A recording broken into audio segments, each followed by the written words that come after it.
regardless of political views.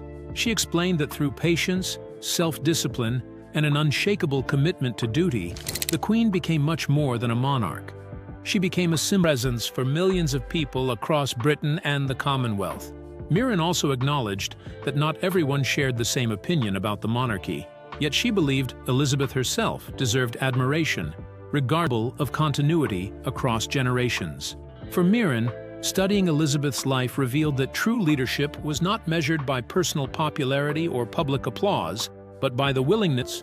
She simply seemed comfortable being herself. A short time later, Meghan made her entrance looking polished, composed, and fully prepared for the cameras. She carefully took her place on the sofa. Curiosity spread rapidly as people wondered whether two women linked to such different views of the royal family could share the stage without tension. Other celebrity guests had also been booked for the evening, but they quickly faded into the background. Public attention focused almost entirely on Helen and Meghan. Viewers were eager to see whether the conversation would remain friendly or drift into uncomfortable territory. Helen reportedly arrived first, greeting everyone with the calm confidence that comes from decades of experience. She looked completely at ease, winning warm applause the moment she stepped onto the set. There was nothing forced about her presence. One guest shared a touching memory of his grandmother faithfully watching the Queen's Christmas broadcasts every year. Helen smiled and said those loyal people were also on her, created a difficult contradiction that many members of the public found hard to ignore. Her words were followed by slow, thoughtful applause. It was not loud excitement, but quiet agreement. Her mind. She believed many ordinary viewers admired the Queen's lifetime of service and felt someone should speak in defense of that legacy. When the episode aired, the conversation quickly spread across television, newspapers, and social media. Short remarks from Helen were repeated everywhere because they questioned many viewers were already asking themselves. For a brief moment, the studio became unusually quiet. Meghan appeared to search for the right response, but the silence only made the question feel even heavier. Rather than allowing the discussion to move on, Helen explained that lasting respect comes from years of proven work. Changed the atmosphere. Had she really? Those two simple words hung in the air as the audience waited for a convincing reply. Helen continued by pointing out that many of Meghan's biggest projects arrived only after she became connected to the monarchy. Major media contracts, best-selling books, international interviews, and speaking events all seemed linked to the royal title. Then she challenged everyone watching to imagine the same situation without that connection. If the royal name disappeared, what would still attract the same level of worldwide attention? It was the foundation and found polished presentations, inspiring messages, and carefully written promises. However, she said she struggled to find clear evidence showing measurable achievements or lasting results that matched the bold claims. That observation caught everyone off guard. Instead of criticizing personality, she reflected on her own career, saying every honor she received was built through decades of dedication, patience, and consistent performances instead of a single life-changing event. Meghan replied that she had already enjoyed success before meeting Prince Harry.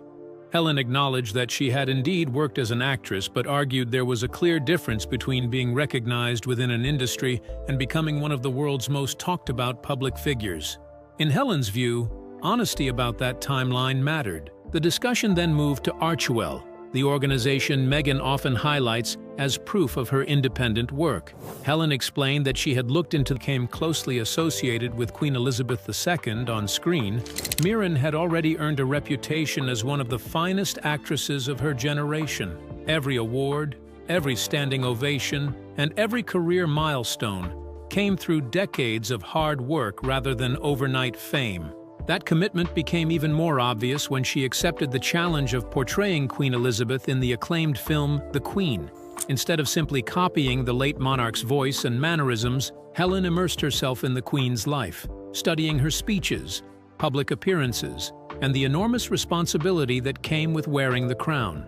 Her performance was praised across the world, earning her the Academy Award for Best Actress. Performances Many viewers had come to see Helen as someone who understood the monarch's character better than almost anyone outside the royal family. Her opinions carried weight because they were built on years of careful study and respect. Across the sofa sat Meghan Markle, appearing to discuss her charitable work and public initiatives. The excitement began long before the cameras started rolling. Dame Helen Mirren had been invited to speak about a project celebrating the life and legacy of Queen Elizabeth II, a subject deeply connected to her career. After portraying the late Queen in unforgettable, while her visit had its own purpose, many people could not ignore the history surrounding her relationship with the monarchy. The announcement that both women would appear together instantly sparked endless discussion across television, newspapers, and social media to serve the nation.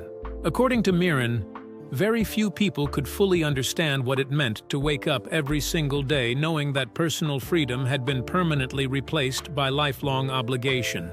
That admiration only grew stronger with time. A woman surrounded by privilege, Mirren saw someone whose entire identity had been shaped by duty. She often explained that Elizabeth's personal wishes always came second to the responsibilities she carried as monarch, a reality that demanded remarkable discipline and emotional strength. In several interviews over the years, Mirren spoke openly about how deeply she respected that commitment. She described Queen Elizabeth as a woman who understood that her life no longer belonged solely to herself. Every public appearance, every Christmas message, every state visit, and every handshake represented a promise. Instead, Helen answered with remarkable calm. She did not raise her voice or show anger. Her response was measured, but every sentence carried weight. She reminded Meghan that she had spent years studying the royal family while preparing for award-winning roles and had earned every honor through decades of hard work rather than for royal duty. Collided with Meghan's very different view of the monarchy. Stay glued to your screen because the next exchange allegedly changed everything. The breaking point. Before moving on, the conversation took an even sharper turn. What had started as a tense exchange suddenly became deeply personal, and everyone in the room seemed to realize that neither woman intended to step back. The mood shifted the moment Meghan reportedly declared that she refused to be questioned by an actress. The words hung in the air, expecting to silence the discussion, where every decision was made in service to the nation. Her respect did not go unnoticed. In 2003, Helen herself was appointed a Dame Commander of the Order of the British Empire, one of the United Kingdom's highest honors. Although the recognition celebrated her extraordinary contributions and convincing many viewers that she had captured the Queen's quiet strength with remarkable accuracy.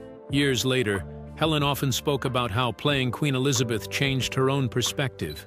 She admitted that she had once viewed the monarchy differently, but after learning more about the late Queen's lifelong dedication, she developed a deep admiration for the discipline, sacrifice, and sense of duty that defined Elizabeth's reign. Rather than focusing on privilege, Helen repeatedly highlighted the personal cost of living a life. What happened once the cameras stopped rolling proved even more surprising. Did the confrontation truly end there? Or did the real drama only begin? Let's take a look. The exit and silence. As the conversation grew more uncomfortable, Meghan appeared to make streaming projects and best-selling memoirs had turned deeply personal conflicts into profitable public stories. Her final observation reportedly echoed across the silent studio. Perhaps this was no longer simply about telling the truth, but about turning pain into business.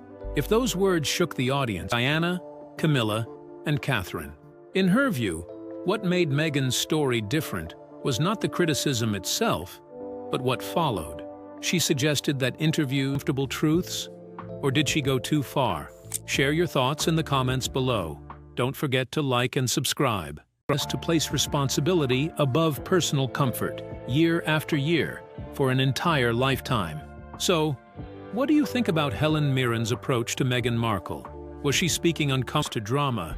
Many royal supporters also viewed it as a fitting tribute to someone who had spent decades representing British culture with dignity and excellence. Over the years, Helen attended several royal occasions and met Queen Elizabeth in person.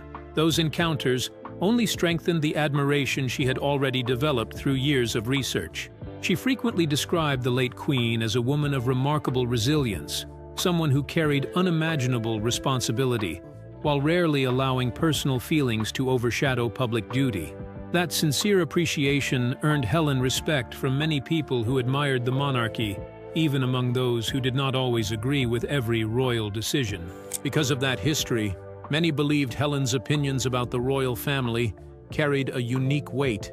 She was not speaking as a tabloid commentator or a social media influencer, but as someone who had devoted years to understanding the institution from every possible angle. Now, what happened when Helen's lifelong respect in a place where stars laugh, swap stories, and enjoy lighthearted conversations? Hosted by Graham Norton, the show has earned a reputation for making even awkward moments feel natural and entertaining. But on this night, there was a quiet feeling that something unexpected could happen at any moment. The event revealed deeper public attitudes toward the Duchess. Share your opinion in the comments below. To help us create more videos and uncover the latest royal drama, please subscribe. Now, let's explore the full story behind the headlines. Before the storm. Before a single question was asked, the atmosphere already felt different. Everyone knew this would not be an ordinary episode. The famous red sofa has always been decades researching the monarchy, reading countless historical accounts, and portraying its most famous figure. She had discovered an institution filled with difficult responsibilities and complicated realities, not simply cruelty. Meghan held her ground. An interview transformed into something much bigger. Helen did not interrupt or raise her voice. Instead, she slowly turned toward Meghan with remarkable composure. Her response was measured rather than emotional. She explained that after spending decades, she replied that Helen had only studied the royal family from the outside, while she had actually lived within it. It sounded like a powerful answer, but Helen responded just as calmly. Observation and personal experience could certainly produce different opinions, she admitted. Yet years of careful study also brought action. Finally broke the tension. Helen laughed warmly, and for the first time during the interview, the atmosphere became lighter. The audience seemed to relax, as if they had all been holding their breath without realizing it. Just as the conversation appeared ready to move on, Helen asked to a subject many people struggled to discuss openly. Even the comedian sitting beside them, who had stayed silent throughout the exchange, admitted he had no joke that could follow what had just happened. His honest reaction for one final moment to speak directly to viewers watching at home. The studio immediately fell silent. She began with a surprising confession. She explained that she had not grown up as a supporter of the monarchy. In fact, her family held very different views, and they were shocked. Shifted the focus away from emotions and toward accountability. She did not raise her voice or try to embarrass Meghan. Instead, she spoke with quiet confidence, reminding everyone that Meghan's place in the global spotlight did not appear by chance. According to Helen, becoming part of the royal family opened doors that had never been available before. The title of Duchess, the worldwide attention, and the opportunities that followed were all connected to that moment. Meghan insisted she had created her own success after stepping away from royal life. Helen responded with a short but powerful question that instantly heading somewhere far more revealing. What hidden contradiction had Helen quietly uncovered that left the entire studio waiting for what came next? Let's delve into the details. Helen exposes Meghan's claims. The conversation took a dramatic turn when Helen calmly, rather than anger. She suggested that the public had already heard countless stories about Meghan's struggles through interviews, documentaries, podcasts, and published accounts. According to Helen, the issue was not that Meghan had suffered, but that those private conflicts kept returning to the public stage. She questioned whether someone seeking a decision. She reached for her purse, a small movement that seemed to signal she believed remaining in the discussion would only make things worse. Walking away might protect her from more difficult questions, but it also risked creating an entirely different impression. Before she could leave, she insisted that no one truly understood what she had been through. It was a deeply personal claim, one that shifted the focus back to her experiences. But Helen answered immediately. Speaking with calm control, peace would continue reopening painful chapters instead of allowing time to heal old wounds. Meghan firmly replied that peace was exactly what she wanted. Helen's expression softened for a brief moment. Instead of sounding accusing, she almost sounded disappointed. She quietly suggested that real peace sometimes means stepping away from public battles, rather than. She challenged Meghan to think about something far more personal. She asked whether admiration from large audiences was the same as being genuinely valued by the people closest to you. The studio fell silent. Meghan and continuing to revisit them. Every new interview, every fresh revelation, she argued, seemed to keep the same disagreements alive instead of putting them to rest. Then the atmosphere shifted completely. Helen leaned forward and asked a question that caught everyone off guard. Instead of discussing headlines or royal traditions, only describing what she believed she had observed rather than joining any campaign against anyone, the studio remained frozen as Meghan disappeared through the exit, leaving behind a silence so deep that even Graham Norton struggled to break it. But the most unforgettable words had not yet been spoken. Helen's final statement was still a long commitment to service above personal recognition.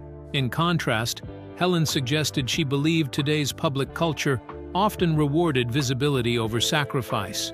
Meghan turned toward the exit, clearly frustrated, accusing Helen of simply joining those who criticized her. Helen remained seated and answered with remarkable composure, saying she was green, acted as though she possessed special authority. Helen never raised her voice. She calmly explained that portraying the late Queen had required years of research, careful preparation, and sincere respect for a life dedicated to public duty. She added that what impressed her most about Queen Elizabeth was her lifelong. Keep watching to find out. The heated exchange. What started as a calm conversation about history and public service quickly turned into something far more intense. Graham Norton opened with a simple question for Helen Mirren about her latest documentary celebrating Queen Elizabeth's remarkable life. Helen answered with quiet admiration, speaking about a woman who devoted almost every waking moment to serving her country. She explained that, after years of portraying the late Queen and studying her life, she had come to understand. As Graham Norton settled into his chair, looking around at his guests, he jokingly hinted that the evening might be more memorable than usual. At the time, it sounded like harmless humor. Soon enough, those words would seem surprisingly accurate. But could one seemingly ordinary question trigger the unforgettable moment no one in that studio saw coming? Rather than viewing the Queen as distant or unapproachable, Mirren came to see her as someone who carried unimaginable pressure with extraordinary composure. Even during periods of public criticism, political uncertainty, and personal heartbreak, Elizabeth rarely allowed her emotions to overshadow her duty. To Mirren, that quiet resilience became one of the defining qualities of the late monarch's remarkable reign. When Queen Elizabeth passed away, Helen Mirren's tribute reflected that profound respect. She described the Queen as the very definition of dignity and unwavering service, calling her a figure who had provided stability through decades of enormous global change. While governments changed, prime ministers came and went, and the world experienced wars, economic crises, and social transformation, Elizabeth remained a constant when she accepted the role of Queen Elizabeth II years earlier. But everything changed after she spent months studying the late Queen's life. The more she learned, the more she admired the enormous responsibility that came with the crown. She came to see a woman who consistently placed duty ahead of personal comfort, sacrificing much of her private life in service to others. Helen then suggested that true public service often requires putting personal feelings aside. She contrasted that belief with people who, in her opinion, benefited from the institution while continuing to criticize it afterward.